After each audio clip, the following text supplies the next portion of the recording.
FC ബാഴ്സലോണയുടെ toxic ഫാൻസിനെ കുറിച്ച് പറയുമോ ബ്രോ എന്ന് ചോദിച്ചവരോട് എന്തെങ്കിലും ഇൻസിഡന്റ് ഉണ്ടായാലാണെങ്കിലോ അല്ലെങ്കിൽ പറയാൻ പറ്റുള്ളൂ. ഇപ്പം ഉണ്ടായത് മുഴുവൻ റയൽ ഫാൻസിനെതിരായി പോയി, എന്ത് ചെയ്യാനാണ്, അത് അവിടെ ഇരിക്കട്ടെ. എൻ്റെ ഫേവറേറ്റ് ക്ലബ്ബ് തന്നെയാണ് ബാഴ്സലോണ. പക്ഷെ എന്നാലും റഫീനയുടെ ഈ കഴിഞ്ഞ അടുത്തുണ്ടായിരുന്ന ഒരു ഇൻ്റർവ്യൂവിൽ പറഞ്ഞിട്ടുള്ള ഒരു കാര്യമാണ്, ഞാൻ ക്ലബ്ബ് വിടാനായിട്ടിരിക്കുകയായിരുന്നു, പക്ഷേ ആ ഒരു കോളാണ് എന്നെ പിടിച്ച് നിർത്തിയത്. അതിന് റീസൺ എന്താണെന്ന് വെച്ച് കഴിഞ്ഞാൽ സോഷ്യൽ മീഡിയയിലൂടെ താൻ കണ്ടിട്ടുണ്ടായിരുന്ന ഒരു പോസ്റ്റ്, തന്നെ റീപ്ലേസ് ചെയ്ത് മറ്റൊരു പ്ലെയറിനെ തൻ്റെ നമ്പർ കൊടുത്തു വെച്ചിട്ടുള്ള പല പോസ്റ്റുകളും പല കാര്യങ്ങളും താൻ കണ്ടു. അതെന്നെ പേഴ്സണലി ഒരുപാട് വിഷമിപ്പിച്ചു എന്ന് റഫീന പറഞ്ഞു. അങ്ങനെ പോകാനിരുന്ന റഫീനയെ പിടിച്ചു നിർത്തിയത് ഹാൻസി ഫ്ലിക്കിൻ്റെ ഒരു കോളാണ്. അതിൻ്റെ റിസൾട്ടാണ് ഇന്ന് നമുക്ക് കാണാൻ പറ്റുന്നത്. ബാലൻറ്റിയോർ പവർ റാങ്കിങ്ങിലാണെന്നുണ്ടെങ്കിലും ചാമ്പ്യൻസ് ലീഗിൻ്റെ ഗോൾ പ്ലസ് അസിസ്റ്റിലാണെന്നുണ്ടെങ്കിലും ഒക്കെ റഫീന ഉണ്ടാക്കിയിട്ടുള്ള ഒരു ഇമ്പാക്റ്റ് എന്ന് പറയുന്നത് ഭീകരം തന്നെയാണ് അല്ലേ. പക്ഷേ ഈ ഫാൻസിൻ്റെ കാര്യം ഒന്ന് എടുത്ത് നോക്കുക.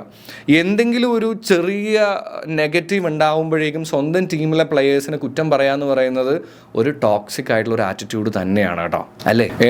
എനിക്കതിൽ ഒരു വിയോജിപ്പുമില്ല. അതെൻ്റെ ക്ലബ്ബാണെങ്കിലും അല്ലെങ്കിലും ഏതൊരു ക്ലബിനെ കുറിച്ചും, അതായത് നമുക്ക് ഇഷ്ടമുള്ള ഒരു ക്ലബിനെ കുറിച്ച് സ്വാഭാവികമായിട്ടും മറ്റൊരാൾ കുറ്റം പറയുമ്പോൾ അതിനെ നമ്മൾ ഡിഫെൻഡ് ചെയ്യാൻ പോകും.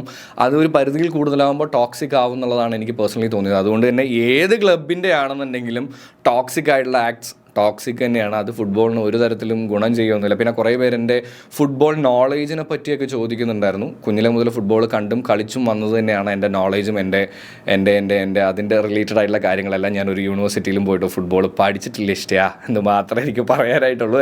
എന്തായാലും ടോക്സിക് ഫാൻസ് ആറ്റിറ്റ്യൂഡ് ഉണ്ടല്ലോ, അതിനെപ്പറ്റി നിങ്ങളുടെ അഭിപ്രായം എന്താണെന്നുള്ളതും കൂടെ താഴെ കമൻറ്റ് ചെയ്യാൻ ശ്രമിക്കുക. ആൻഡ് ഈ ഒരു ഇൻസിഡൻറ്റ് ഉണ്ടല്ലോ ബാഴ്സലോണ ഫാൻസ് റിലേറ്റഡ് ആയിട്ട് വന്നുള്ളത്, അതിനെക്കുറിച്ച് നിങ്ങളുടെ അഭിപ്രായം താഴെ കമൻറ്റ് ചെയ്യാം കേട്ടോ.